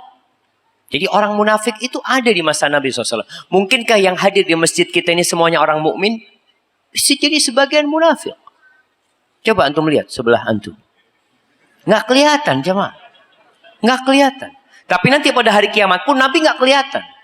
Tapi kelihatan mereka adalah ada bekas wudhu di wajah mereka, di tangan mereka. Ketika tahu mereka orang munafik, maka mereka dihalau dari malaikat yang menghalau mereka. Yang ketiga, bisa jadi mereka adalah orang-orang pelaku dosa besar. Yang kemudian dihalau. Yang keempat, bisa jadi mereka adalah orang-orang yang melakukan bid'ah yang bisa mengeluarkan dari agama Allah Subhanahu wa taala. Maka hadis ini digunakan oleh para ulama sebagai dalil bahayanya amalan yang tidak diajarkan oleh Nabi SAW kemudian dilakukan oleh umat Islam. Menakutkan sekali jamaah, karena bicara bid'ah, ada bid'ah yang sampai mengeluarkan dari Islam. Seperti bid'ahnya hululiyah ya. Ada bid'ah yang tidak mengeluarkan dari Islam. Maka kita perlu berhati-hati, makanya beragama hendaklah belajar dahulu. Barakallahu fikum. Bagaimana cara kita agar dapat menyelamatkan orang tua kita di yaumil akhir agar terlepas dari siksa neraka? Wallahi jamaah, kebaktian anak yang paling besar kepada kedua orang tuanya bukan tatkala anak bisa berbagi harta di dunia ini. Ini juga peringatan buat orang tua. Kadang-kala orang tua melihat anaknya miskin, dia jadi benci sama anak. Karena tidak bisa membahagiakan orang tua dari sisi duniawi. Kebahagiaan orang tua terbesar ketika meninggalkan anak soleh. Jadi kalau antum ingin menyelamatkan orang tua antum dari api neraka, jadilah anak soleh. Ini yang pertama. Yang kedua, banyak berdoa buat kedua orang tua antum. Banyak membaca Rabbighfirli wa liwalidayya warhamhuma kama rabbayani shaghira. Yang ketiga, antum hafalkan Al-Quranul Karim. Barakallahu fikum. Antum hafalkan Al-Quranul Karim. Karena anak yang menghafal Al-Quranul Karim, hafalan itu akan berdampak positif kepada orang tuanya. Orang tuanya akan mendapatkan derajat yang tinggi. Akan mendapatkan nikmat yang besar karena anaknya menghafal Al-Quranul Karim. Kemudian yang keempat, banyak-banyak sedekah buat orang tua. Pernah sahabat Nabi Sa'ad bin Ubadah bertanya kepada Nabi SAW bahwasanya ibunya meninggal dunia dan belum sempat bersedekah, belum sempat berwasiat. Apakah berguna kalau aku bersedekah buat ibuku? Tasaddaq anha. Sedekahlah buat ibumu. Yang kelima, menjalin hubungan baik dengan orang-orang dekat bapak ibunya. Menjaga hubungan baik dengan orang-orang dekat bapak ibunya. Baik itu kerabat jadi silaturahim atau teman-teman bapak dan ibu. Karena kebanyakan kita jemaah yang merantau biasanya, dia merantau berangkat ke Jakarta. Ketika orang tuanya masih ada, suka pulang dia ke Binjai. Setelah bapaknya mati, ibunya mati, dia nggak pernah pulang lagi. Padahal di tempat ini banyak teman-teman baik bapak ibumu. Di tempat ini ada kerabat-kerabat bapak ibumu yang seharusnya engkau tetap menjaga untuk kedua orang tua. Oleh karena itu Rasul SAW mengatakan, Inna min abarril birri silatur rajuli ahla wuddi abi. Termasuk kebaktian yang paling puncaknya, seorang anak itu menjaga hubungan baik dengan orang-orang yang dicintai bapaknya. Antum tuh bukan hanya berbakti sama orang tua, sama teman bapakmu berbakti. Perhatikan hal ini. Dan juga untuk pendidikan anak jamaah. Dulu anak masih ingat. Ketika anak kecil, abah anak banyak temannya. Biasanya datang habis asar, habis isya datang temannya. Itu anaknya dipanggil. Syafiq, Syafiq, sini. Hai, salaman. Ini fulan. Dikenalkan kita. Ini fulan, ini temannya abah. Ini temannya fulan. Dikenalkan kita. Setiap datang kita dipanggil untuk salaman. Sekarang anak kecil kalau ada tamu bapaknya, masuk dalam, masuk ke dalam sana. Subhanallah. Biar dia kenal dengan teman-teman. Makanya jangan berteman kecuali dengan orang baik. Barakallahu fikum. Amal kita untuk akhirat karena takut akan neraka dan surga. Amal kita untuk akhirat karena takut akan neraka dan surga. Apakah Allah masih menghitungnya? Bukankah surga dan neraka karena ridha Allah? Mohon penjelasannya. Naam jamaah. Rasulullah sallallahu alaihi wasallam mengatakan la yadkhulu ahadukumul jannah bi'amali. Tidak ada yang masuk surga dengan amalannya. Lalu para sahabat bertanya, "Wala anta ya Rasulullah? Engkau pun tidak akan masuk surga dengan amalanmu?" "Wala ana." Aku pun enggak akan masuk surga dengan amalanku. Illa ayyataghammadani Allahu birahmatih. Kecuali Allah membungkusku dengan rahmatnya, baru aku masuk surga. Jadi berkaitan dengan amalan kita. Amalan kita ini sebab aja jamaah. Yang memasukkan surga, rahmat Allah Jalla Jalaluhu. Karena kalau kita bicara amalan kita, mungkinkah amalan kita pantas diganti surga? Nggak pantas. Kenapa? Karena semuanya dari Allah. Antum bisa rukuk, bisa sujud. Siapa yang bikin antum bisa rukuk dan sujud? Allah. Antum bisa sodakoh. Siapa yang ngasih antum rizki dan menggerakkan hati antum bisa bersedekah? Allah yang menggerakkan semuanya. Jadi kalau kita bicara sebab, naam. Banyak dalam ayat-ayat Al-Quranul Karim. Allah mengatakan jazaan bima kanu ya'malun. Sebagai balasan atas apa yang mereka kerjakan. Itu sebagai sebab bukan sebagai pengganti. Contoh ya, supaya kita bisa lebih paham. Kalau antum bawa motor tahun 93. Udah bensinnya pakai bensin campur dorong kadang-kala. Teman antum punya showroom mobil. Antum datang ke sana. Bawa motor antum. Bang, mau tukar bang. Kata sahib antum pilih mau yang mana. Akhirnya antum bawa mobil apa jamaah? Mobil Alphard. Antum naik. Antum sampai rumah ngomong sama istri. Alhamdulillah. Antum dapat dari mana? Tukar motor. Motor yang mana? Motor yang biasa itu. Tukar ini. Mungkinkah ditukar? Nggak mungkin. Terus kenapa dia kok dapat? Karena yang punya toko kesian sama antum. Iya jamaah. Kita nggak bakal masuk surga dengan amalan kita. Kecuali Allah kesian sama kita jamaah. Maka bagaimana kita minta kasih sayang Allah? Kenapa kita senantiasa mengatakan Rabbighfirli warhamni ya Allah. Ampuni aku, kasih sayangi aku ya Allah. Dan ini juga sebagai peringatan buat kita agar kita tidak sombong dengan amal soleh kita. Tidak ujub dengan perbuatan yang kita lakukan. Karena sejatinya kita masuk surga karena rahmat Allah Jalla Jalaluhu. Barakallahu fikum.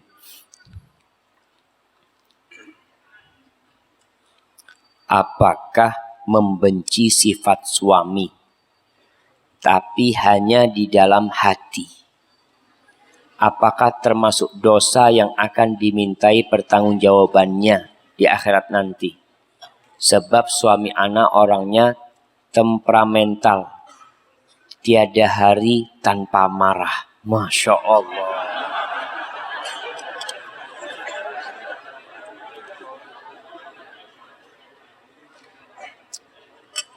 Jamaah, cinta dan benci tidak bisa dipaksakan. Tapi kita bisa mengarahkannya. Bencilah yang dibenci Allah. Cintailah yang dicintai Allah. Bangunlah cintamu di atas ketakwaan. Istri yang benci sama suaminya karena kelakuannya, nggak apa-apa dia benci. Nggak bisa dipaksa dia untuk mencintai suaminya juga. Tapi tetap sang istri dalam kebencian itu, dia berbakti sama suaminya. Dia melayani suaminya. Walaupun dia nggak suka sama sifat suaminya. Sebagaimana kita benci dengan orang-orang kafir, kita harus benci. Tapi tidak menghalangin kita untuk berbuat baik kepada mereka. Benci itu amalan hati, jemaah. Amalan hati kita. Jadi semua yang dibenci Allah kita benci. Semua yang dicintai Allah berusaha kita untuk mencintainya. Kadang-kala kita belum bisa mengamalkan tapi cintai. Terus bagaimana nih suami yang temperamental? Ana mau kasih nasihat buat istrinya. Buat yang bertanya ini. Kalau dikatakan tiada hari tanpa marah. Kenapa? Padahal istri sudah hidup 10 tahun sama suaminya. Seharusnya dia tahu kan, apa yang menyebabkan suami marah. Jadi cari tahu, ini suami Ustaz, masalah remeh aja marah Ustaz. Kadang-kala anak telat, bawa teh sama dia minta teh. Kadang-kala dia cari topinya mau ke masjid, hilang ditaruh di mana, teriak-teriak, marah-marah lagi. Maka sekarang udah ketahuan, oh masalahnya teh nggak boleh telat. Oh masalahnya topinya nggak boleh hilang. Pokoknya dia minta topi harus ada. Maka anti lakukan itu. Bikinkan teh buat suaminya 1 termos. Suaminya, teh mana? Bang, ini bang termosnya. Dia nggak jadi marah, siap langsung dia. Topi belikan 2 lusin. Dia, mana topi Anda mau ke masjid? Silahkan bang, pilih bang. Model apa silahkan abang. Dia akhirnya mau marah tunggu 12 hari. Karena topinya kan 12 hari baru hilang lagi. Dia bisa jaga. Artinya perempuan ini tahu apa yang menyebabkan suaminya marah. Jangan dibiarkan. Lalu menyalahkan, Ustaz sudah sifat dia seperti itu Ustaz. Bisa dirubah. Istri ini subhanallah memiliki kekuatan yang tidak dimiliki oleh lelaki. Ada sebuah permisalan jamaah. Ini semoga wanita belajar. Belajar bagaimana dia menghadapi suaminya. Ada seorang wanita datang ke seorang lelaki, ke seorang syekh lah. Minta amalan. Syekh, anda ini punya suami marah-marah terus deh kata dia. Pokoknya berantem terus sama dia. Nggak bisa kita nyaman hidup sama dia. Oh gampang kata syekh. Engkau datangkan 3 kumis singa. 3 kumis singa sih. Iya. Baru bisa suamimu nanti tunduk. Ingat ini permisalan. Anak-anak tidak mengangkat itu kisahnya. Tapi ini permisalan supaya kita bisa paham. Akhirnya perempuan ini mendekati singa. Tiap hari dikasih daging itu singa. Dilemparin daging. Lama-kelamaan singa itu kan nurut jamaah. Akhirnya sama dia digunting kumisnya 3. Dia bawa. Itu syekhnya heran. Subhanallah. Kamu bisa gunting 3 kumis singa. Masa gak bisa gunting kumisnya suami? Subhanallah jemaah. Intinya perempuan ini mampu untuk membuat suaminya yang pemarah jadi tidak pemarah. Tadi singa aja yang ganas jemaah. Kasih daging tiap hari jadi nurut. Apalah yang bisa lakukan wanita? Bikin suaminya, dan ini buat para wanita. Usahakan mulai hari ini kalau suaminya pulang kerja, jangan ditanya dari mana. Berhenti sudah pertanyaan dari mana. Diganti pertanyaan. Datang ke rumah, tanya, bang mau apa? Bapak-bapak setuju apa enggak? Setuju semua. Kalau ditanya mau dari mana, ini sudah berkeringat, capek, lelah. Dari mana bang? Dari sini. Ketemu siapa? Ketemu sama sohib. Ngomong apa tadi? Ini kayak di sidang di... Maka tolong insya Allah wanita anda yakin punya bagaimana ya membuat suaminya tidak jadi pemarah. Dan buat yang pemarah ingat, penghuni surga itu nggak pemarah. Hati-hati antum. Kalau antum suka marah bisa jadi akan susah masuk surga. Rasul sallallahu alaihi wasallam mengatakan la taghdab walakal jannah. Jangan marah, kamu masuk surga. Barakallahu fikum. Adakah amalan agar catatan buruk kita bisa terhapus dan tidak ditampilkan ketika dihisab? Wallahi jemaah, taubat. Bertobat kepada Allah Subhanahu wa ta'ala. Sehingga catatan itu dihapus. Kalau taubatnya diterima. Allah mengatakan, ya ayyuhalladzina amanu tubu ilallahi taubatan nasuha. Asa rabbukum ayyukaffira ankum sayyiatikum wa yudkhilakum jannatin tajri min tahtihal anhar. Tuh, kalian taubat dengan taubatan nasuha, taubat yang murni lillahi ta'ala. Siapa yang mau nyebutkan syarat diterimanya taubat? Anda kasih hadiah. Masya Allah. Nah, berdiri biar keras suara antum. Yang pertama tidak mengulangi. Masa tidak mengulangi yang pertama? Yang pertama menyesalin. Yang kedua tidak mengulangi. Yang ketiga ikhlas. Kalau ikhlas mah semua ibadah lah. Sholat harus ikhlas, puasa. Ada satu antum. Antum udah nikah? Nah, anak kasih ini gak apa-apa lah. Fadhal barakallahu fikum. Jamaah yang pertama menyesalin. Menyesal atas apa yang dilakukan. Tahu ini dosa, Allah murka atas apa yang dia lakukan. Yang kedua meninggalkan. Karena ada orang menyesal tidak meninggalkan. Menyesal dia melakukan riba tapi tetap melakukan riba. Tetap dia kerjakan. Kalau engkau bertobat, tinggalkan. Ada orang main judi sambil ngocok. Ana benar-benar nyesel Ustaz ya. Tapi gimana? Antum gimana? Kan harus meninggalkan jam. Menyesal meninggalkan perbuatan dosa itu. Yang ketiga berazam untuk tidak mengulangi. Selesai? Belum selesai. Kalau urusan itu urusan dengan manusia, antum harus minta dihalalkan. Pernah ngambil hartanya fulan, pernah nipu fulan, pernah mencuri. Nih, yang anak-anak muda waktu SMA beli di kantin terus gak bayar. Antum bakal ditanya, wallahi jamaah. Antum bakal ditanya. Kadang-kala kita merasa ramah, oh Ustaz, cuma tempe goreng satu Ustaz. Nah, sekarang antum bisa bayar. Di akhirat nggak bisa antum bayar. Antum cari tahu. فَمَنْ يَعْمَلْ مِثْقَالَ ذَرَّةٍ خَيْرًا يَرَهُ.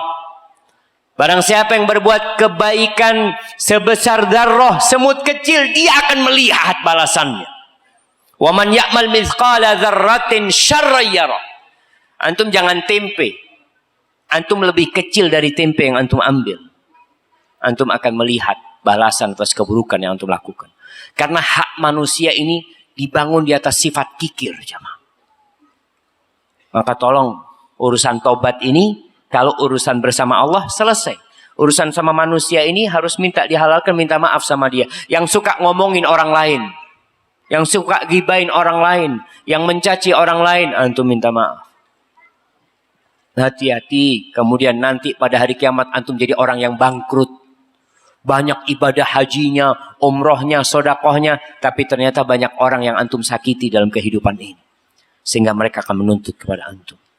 Barakallahu fikum. Ustaz, ana ingin bertanya perihal. Bolehkah seorang suami menceraikan istrinya yang tidak ingin sholat? Meski sudah diperingatkan berkali-kali. Begitu pula sebaliknya. Bolehkah seorang istri meminta cerai kepada suami bila suami selalu membantah untuk diperingatkan sholat? Jazakallah khairan. Wallahi jamaah, disinilah antum harus sadar. Kenapa ketika mau menikah disuruh memilih. Nggak sembarangan. Ketemu di jalan, cocok, bismillah, nikah. Ketemu di pasar, cocok menikah. Ketemu di kantor, cocok menikah. Enggak seperti itu jemaah. Karena rumah tangga ini antum sedang bersama-sama mau masuk surga sama mereka. Gimana kalau suami tidak sholat, padahal awal yang dihisab pada hari kiamat sholatnya. Gimana punya istri yang tidak sholat? Awwalu ma yuhasabuhu bihil abdu yaumal qiyamah as-sholat. Sholat yang pertama dihisab. Terus engkau punya pasangan hidup yang tidak sholat. Maka yang pertama, nasihat ana buat suami atau istri yang punya pasangan hidup tidak sholat, bertobat kepada Allah. Karena engkau telah melanggar wasiat Rasul SAW. Nabi nyuruh milih yang agamanya baik, engkau tidak gubris. Kasih nasihat sama Nabi, pilih yang akhlaknya mulia, agamanya baik, engkau pilih yang gajinya tinggi, yang wajahnya tampan. Setelah engkau dapat hidayah, bingung, gimana suami nggak sholat, maka istighfar, bertobat kepada Allah. Yang kedua, diperbaikin pasangan hidupnya. Kalau sudah mentok nggak bisa diperbaikin, ceraikan. Ceraikan. Ustaz, kasihan sama anak-anak. Waman yattaqillah yaj'al lahu makhrajan. Barang siapa bertakwa kepada Allah, maka Allah akan berikan jalan keluar buat dia. Seorang wanita yang gugat cerai karena suaminya tidak sholat dan sudah diperbaikin, Allah akan diberikan kepada dia jalan keluar. Bagaimana anak-anak dapat bapak yang tidak sholat, jamaah? Bagaimana masa depan dia? Tapi yang jelas yang pertama tadi istighfar dan bertobat kepada Allah. Jadi gugat cerai boleh buat wanita kalau suaminya memang tidak beribadah kepada Allah, nggak sholat. Karena sholat ini tiangnya agama. Barakallahu fikum. Assalamualaikum Ustaz. Ana mau bertanya, apakah di alam barzah nanti kita bisa bertemu dengan orang tua kita atau keluarga dan teman-teman kita? Jazakallah khairan. Al-Imam Ibnul Qayyim menjelaskan bahwasanya alam barzah adalah alam yang gaib. Dan kita tahu semuanya. Orang di dunia ketika berziarah ke kubur, kemudian orang yang di dalam kuburan itu kenal sama dia ketika hidup di dunia. Wa idza sallama alaihi radda alaihi salam. Orang itu akan tahu dan menjawab salam. Kehidupan di barzah ada penjelasan di sana, mereka saling berziarah. Jadi wallahu a'lam dengan kehidupan di sana. Ada yang mereka istirahat, menikmatin tidurnya, istirahat dia sambil menunggu kiamat. Dan ruh itu alamnya berbeda sekali. Maka wallahu a'lam. Ada apa saling berziarah? Anda pernah membaca penjelasan tentang mereka saling berziarah di sana, tapi ada kondisi-kondisi yang berbeda. Karena di alam kubur itu ada nikmat, ada azab. Fir'aun, an-naru yu'raduna 'alaiha ghuduwan wa 'ashiyya. Tiap hari ditampakkan neraka kepada keluarganya Fir'aun. Gimana mau ziarah dia jemaah? Mau ziarah kemana dia? Maka ada azab, ada nikmat kuburan. Hadza wallahu a'lam bissawab. Apakah dosa berzina tetap diperhitungkan di akhirat meskipun saya sudah bertobat? Hidup saya penuh ketakutan dan kecemasan sampai bolak-balik rumah sakit karena takut Allah tidak mengampuni dosa kita. Nah, kalau bicara dosa zina ini, engkau harus takut dengan dosa itu. Engkau harus bertobat dengan tobat yang sebenarnya.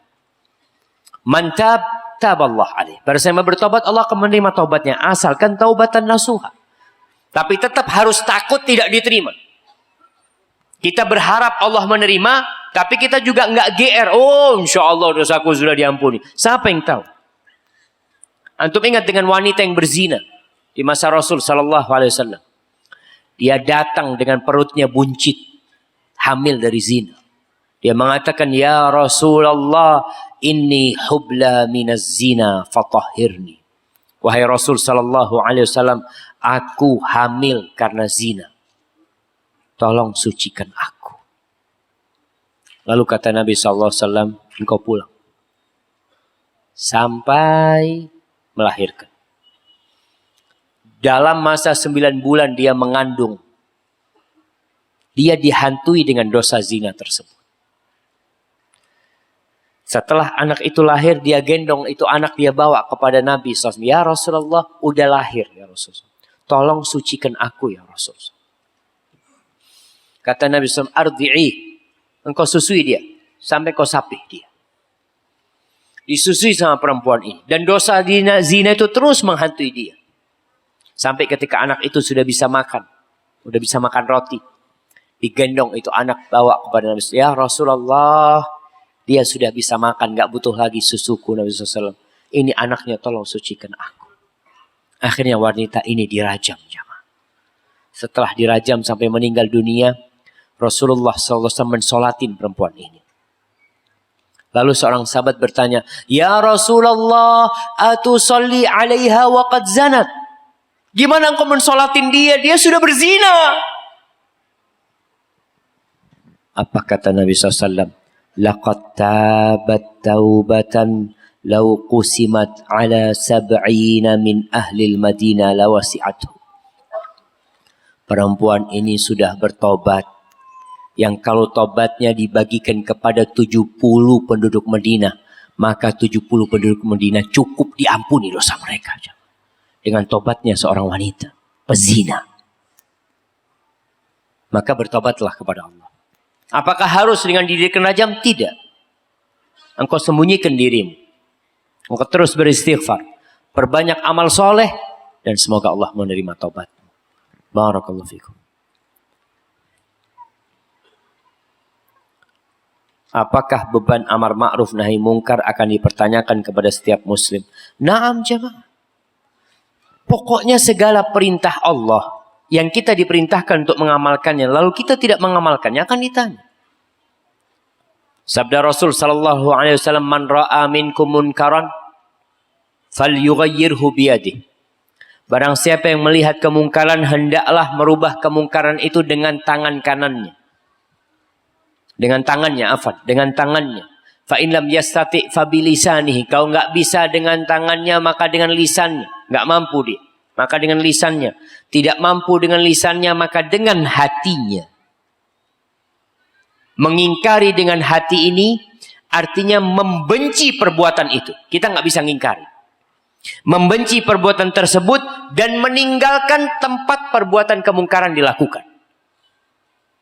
Contoh, antum lagi duduk bersama, di situ mereka lagi ghibah. Antum nggak bisa menegur mereka, karena akan terjadi permasalahan. Tapi juga antum nggak boleh duduk di tempat itu. Kalau antum mau mengingkari, tinggalkan tempat tersebut. Tapi kalau ada di tempat itu, maka antum syaitanun akhros, setan bisu. Setan tapi bisu, nggak ikut ngomong. Tapi dia meridhoin apa yang terjadi di sana. Maka berkaitan dengan amar ma'ruf nahi mungkar, kita tetap akan ditanya. Yang mampu dengan tangannya, subhanallah jemaah, yang punya kuasa, yang punya kekuasaan.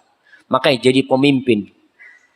Mau jadi pemimpin di kampung, mau jadi kepala desa, mau jadi lurah, mau jadi bupati, gubernur, itu tanggung jawabnya besar sekali.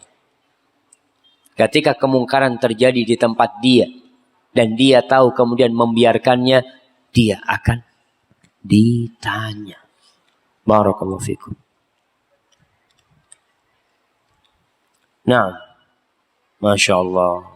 Sekarang gantian ana yang mau tanya. Pertanyaannya,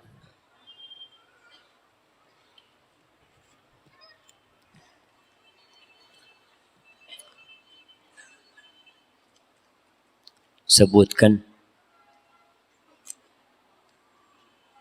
sahabat Nabi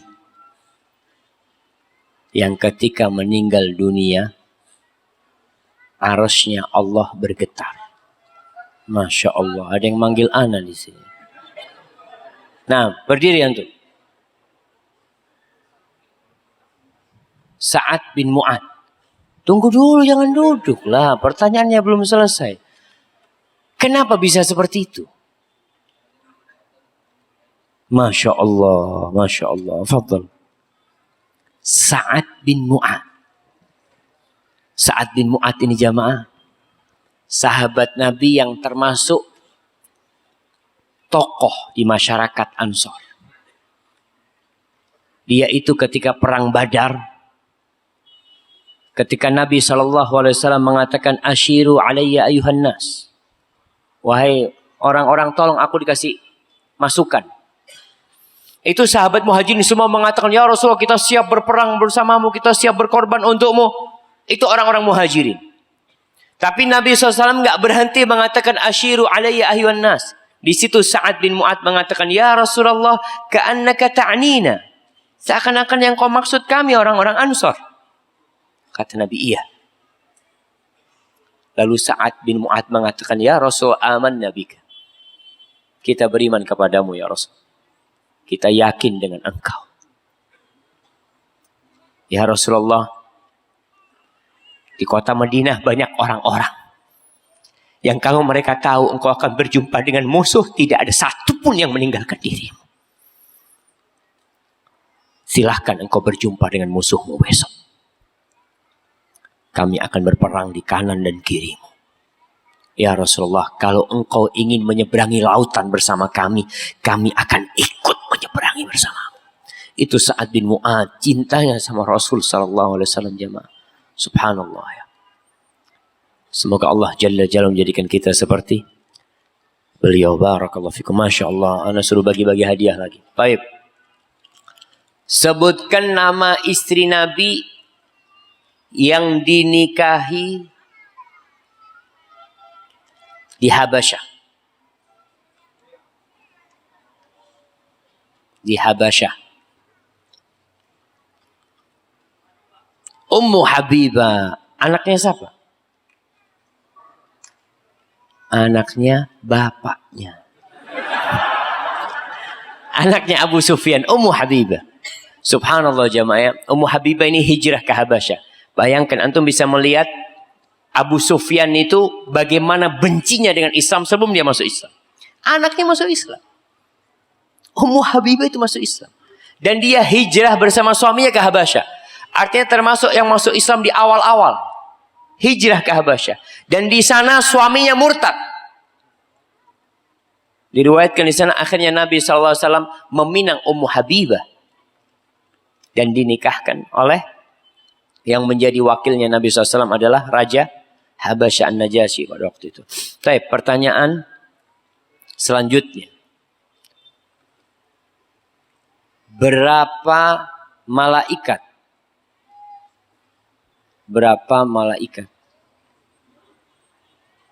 yang menyeret neraka jahanam?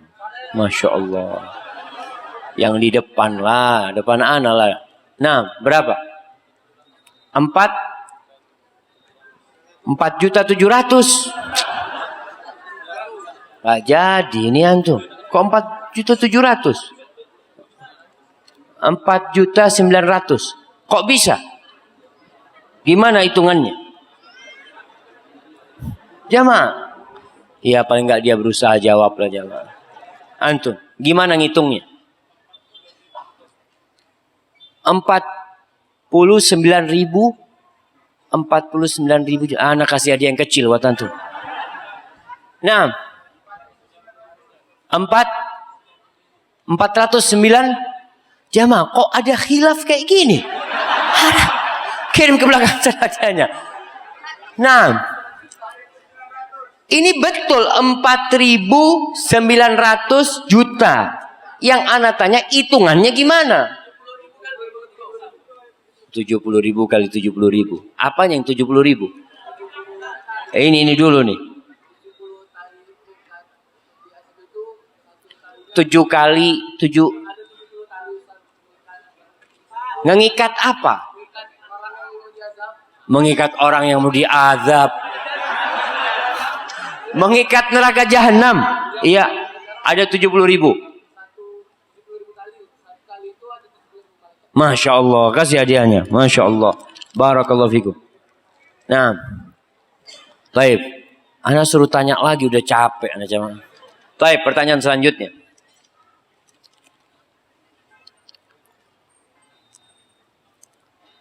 Sebutkan pintu surga itu ada 8. Sebutkan 5 nama pintu surga.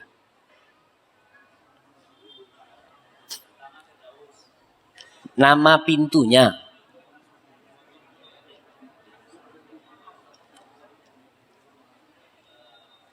Ana kasih tahu ada pintu sholat. Pintu Ar-Rayyan, pintu orang puasa.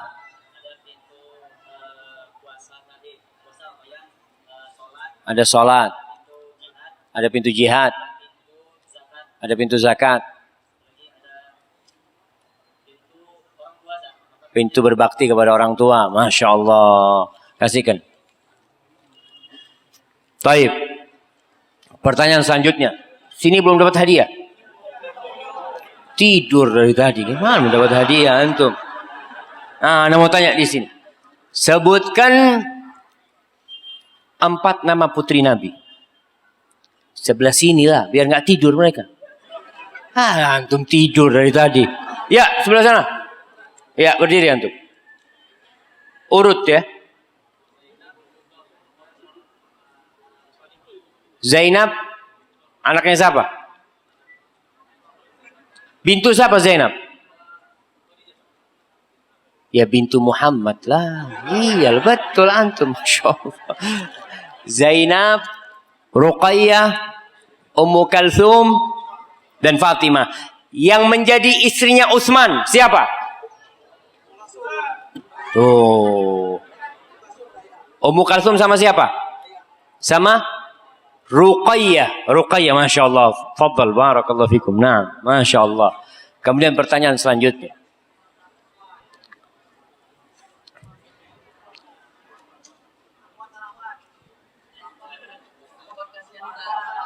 Ahwat. Masa mereka suruh teriak-teriak? Biar suaminya yang dapat hadiah. Baik, mana yang istrinya ada di atas? Angkat tangan. Oh, Masya Allah. Masya Allah. Antum, Ana tanya sama antum. Kalau nggak bisa jawab, kesian nggak dapat hadiah istri antum. Pertanyaannya, siapa pengarang kitab? Tenang.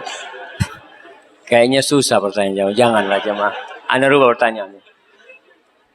Sebutkan. Ana minum air dulu ya.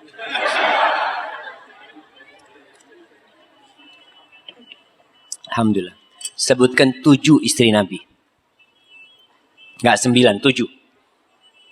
Yang pertama, Khadijah, Aisyah, Sauda, Ummu Habibah, Ummu Salamah. Masya Allah. Berapa Anda minta? 7. Masih kurang 2.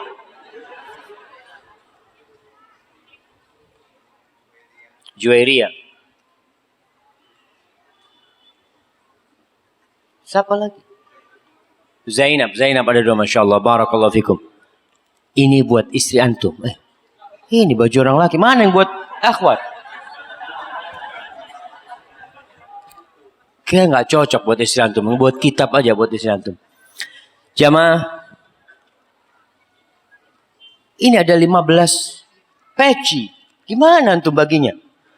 Baik, nanti bagikan biar panitia yang bagi. Saya pertanyaan terakhir. Pertanyaan terakhir jamaah. Apa yang dimaksud dengan hisab yang mudah? Berdiri.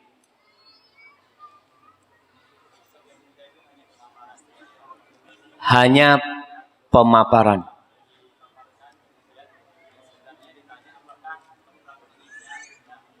Setelah itu diampuni. Masuk surga. Barakallahu fikum. Masya Allah. Kirimkan ke dia. Taib jamaah. Itu yang bisa Anda sampaikan. Apabila yang Anda sampaikan benar itu dari Allah Jalla Jalaluh. Kalau ada yang salah dan kurang berkenan itu dari diri Anda pribadi.